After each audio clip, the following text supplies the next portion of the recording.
What's going on, everyone, and thanks so much for tuning in to another review here on Fultz Music Reviews. Today's album review is going to be of the 2015 K-Scope Records release of Steven Wilson's Hand.Cannot.Erase. Let's take a look. Now, the last time we talked about Steven Wilson on this channel was back in 2013 with this album, The Raven That Refused to Sing and Other Stories. An album that not only proved significant for him as a recording artist, but also an album that proved significant for the genre of progressive rock as a whole. For the Raven album was an album deliberately recorded in a vintage, old-fashioned progressive rock style and dealt with lyrical themes of antiquitous nature, of original but old-fashioned ghost stories. Now flash forward until today, and we are met with the fourth studio album from Steven, Hand.Cannot.Erase, which lyrically and conceptually deals with a more modern day concept, dealing with a female character living alone in the middle of a busy and vast metropolis and suffering basically the erasure of her own life slowly over time. Now, with this album being lyrically about something very modern, it would only make sense for the music to have a little bit more of a modern approach. However, with this album, it's not exactly that simple. There are some more modern day techniques, modern day production styles, and a bit of a modern day philosophy on music, but that's really only scratching the surface. For this album contains so much diversity, it only makes sense to look at this album track by track in all of the different musical styles that went into making and crafting this full-length album. So what I'm going to do here for this video review is actually take you inside the special edition version of this album and walk you through track by track, and basically discussing the album as a whole that way, while also showing you a bit of a visual guide throughout the concept of this album. So let's take a look into the special edition, and we'll get back to you with my final thoughts and grade at the end of the video on Hand.Cannot.Erase. So Hand.Cannot.Erase is an 11-track album clocking in at just over 66 minutes. First Regret is the first song on the album, and really only used as an album introduction, not really a standalone song in its own right. Pulsing synth electronics remind me a lot of Porcupine Tree's Dead Wing, which is something that I can really dig. Out of phase, pitch-shifted piano chords create a sense of something's about to happen. And with the whole thing being rich with reverb, it creates a sense of being inside something really large, almost like a large city. And ending with glitched out children's voices brings us into a very ambiguous close into track 2. 3 Years Older is the first real song on the album, and one that is 10+ minutes in length. Its multifaceted progressive rock structure begins with an overture-like intro containing a motif which we hear quite a few times throughout the song. Rich with mellotron and synth, it's also mixed with bright staccato acoustic guitars and a bright pounding bass line. You can always tell when Steven Wilson handles the bass duties himself on any particular song because of his more aggressive, more down-picked bass guitar approach. Mixed with lush vocals and rich harmonies, a driving rock riff holds everything together very nicely. Moving on to track 3, the title track Hand.Cannot.Erase changes the feel and moves into a straightforward pop rock song, which could easily be a single if it wanted to be, but it also sounds like it could be the big brother of a song called Waving from Blackfield's Welcome to My DNA, for both of them are very similar in nature. But the song also makes itself very unique with a 9/4 time signature, which gives the track kind of an off-balance feel, but it creates a very unique vocal structure and melody, which brings the song into a very catchy chorus. One of the most accessible tracks by far on the entire album, and easily one of the catchiest tracks Steven Wilson has ever wrote. But the simplistic nature of this song makes it apparent that the kick drum is definitely louder in the mix on this album, and that was definitely a complaint I had about The Raven That Refused to Sing, and I'm happy that it had been fixed and corrected for this album. Perfect Life, track 4, changes the feel once again, going into a more electronic approach. Katherine Jenkins narrates the storyline of the main character and her interactions with her older sister from when they were both younger. The song slowly begins to build with fluttering synth melodies which create a very nostalgic and tranquil atmosphere. The Aphex Twin and Boards of Canada influences make themselves very apparent on this track, but Steven found a way to make everything come together in an original way. But when the main vocals kick in at the end of the song, singing the main line, "We have got the perfect life," it slowly starts to build through layering and harmonizing, bringing guitar, drums, and bass so fluidly before your very ears and bringing the song to a close before you even know it. But Steven is just simply a master at layering and harmonizing, and even creates a huge picture with just a single line, which I think is quite remarkable. Definitely a highlight of the first half of the album for sure.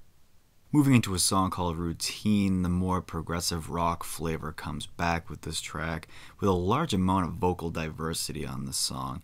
This is the first of two duets with Nanette Tayeb creating a real voice for the main female character. The song breaks into a beautiful sounding boys choir with a soloist who creates a very angelic atmosphere, adding even more of a childhood nostalgia to the album. Brilliant emotive soloing from Guthrie Govan in the middle section of this track. And when Nanette sings, it brings a bit of an anathema type vibe to this sound, and I am talking about the band here. But it also adds a bit of a Kate Bush flair towards the end with a wailing crescendo towards the ending of this song, which fits extremely well. But the song ends with a quiet duet between Nanette and Steven, which is easily one of the most beautiful parts on the entire album, which brings a very unique close to this song. Definitely one of my favorites on the album for sure. Moving on to the track Home Invasion, this track starts off the second half of the album in a very dramatic way. The dynamic musical shifts in this song start to make the album feel more like the soundtrack to a movie, with so many different musical mood changes in it. From a pounding progressive metal riff to a funk-based rhythm with organ and Chapman stick, to a chord progression sounding like a harder edge version of Mellotron's Scratch from Porcupine Tree's Dead Wing. This song certainly packs a lot in it for a 6.5 minute track.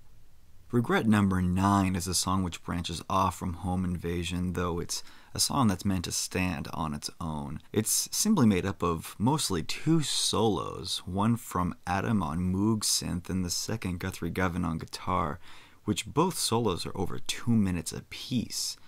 And though both solos are some of the most emotive playing from each player on the album, each solo seems like a piece of music in and of themselves. Definitely a great capture of both in the moment on this album. But the song's outro is what carries the shift out, with a more quiet banjo being played by Steven Wilson to switch us over to the next track, which is taking us into a little bit more of an acoustic territory. The song Transients is a short but sweet acoustic track done in a very haunted Jethro Tull-like style, very similar to Lips of Ashes from Porcupine Tree's In Absentia, but also it feels like it could have fit very well on the Storm Corrosion album, the duet album between Michael Eickerfeld and Steven Wilson. Very short but sweet track, but one that is definitely one to remember from this album. Heading into the song Ancestral, which is my personal favorite track and also coincidentally the longest song on the album, this track is the second song being a duet between Steven and Nanette, which contains some very powerful Steven Wilson vocals. Beginning with some twisted and demented sounding piano chords with an electronic pulse, this song grows into a progressive metal onslaught, which excels like a freight train over the course of its 13 plus minutes in length. Structurally, it's very similar to Arriving Somewhere But Not Here by Porcupine Tree, but that would only be scratching the surface. Without giving too much away, this is a song that you really just have to experience on your own, and in my opinion, it is easily the highlight of the entire album for me. Moving into the song Happy Returns, this is the calm after the storm, much reminiscent of how I Drive the Hearse functioned on The Incident. Beautiful acoustic ballad with piano and strings, much like Pink Floyd's Two Suns in the Sunset from the Final Cut. This song is a great way to bring the album to a blissful and lighthearted conclusion. In my opinion, one of the most perfect album closers I've heard in a long time. Some great soloing towards the end, and just a brilliant way to end this album.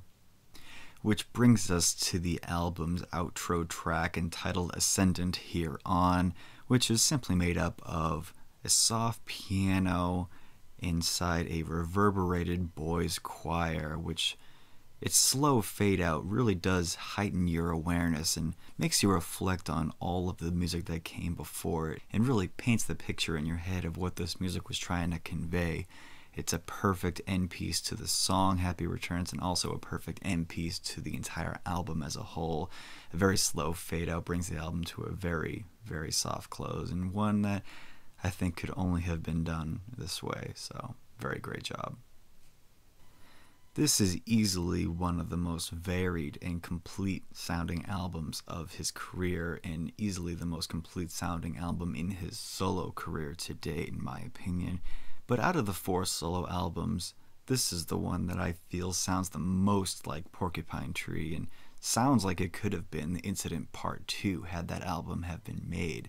But I feel like this was not deliberately done, and is really just kind of a coincidence that it does sound like this. But either way, this is something that I still enjoyed very, very much throughout this album.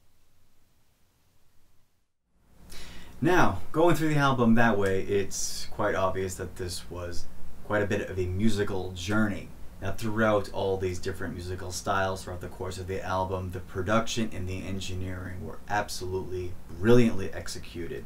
A lot more clearer and a little bit more modern than the Raven album, but actually giving it a suitable justice for it being so. Especially with the inclusion of the electronics, it really did suit the album to be a little bit more crystal clear in its production execution than for the former. Very similar to how the last album by Opeth, Pale Communion, was mixed and mastered, this album breathes with musical dynamics. And all I can say is that this album is just an utter joy to listen to from start to finish. I can't say enough great things about it, and coupled with that, I actually do not have many flaws with this album. Perhaps if I were to pick a few flaws, they would be for very selfish reasons. For example, I could say that perhaps I wish Perfect Life had more lyrics. Or perhaps I wish that the ending solo for Happy Returns was a little bit more extended. But as I said, that's pretty much splitting hairs when it comes to me finding a flaw with this album. So for that, I am actually going to award this album 1 point shy from a perfect score. And who knows, maybe I will award this a perfect 10 in the near future. But as of right now, this album is as perfect as it's going to get without me splitting too many hairs about it. So with that being said, I am going to award Hand.Cannot.Erase with a 99 out of 100. This is a very high contender for Album of the Year, and we'll only see with time where it lands at the end of 2015. So that's going to conclude this review. What do you think of the new Steven Wilson album, Hand.Cannot.Erase? Leave your comments in the description box below. Thanks so much for watching this review, and I will see you next time in another video. Cheers, everyone.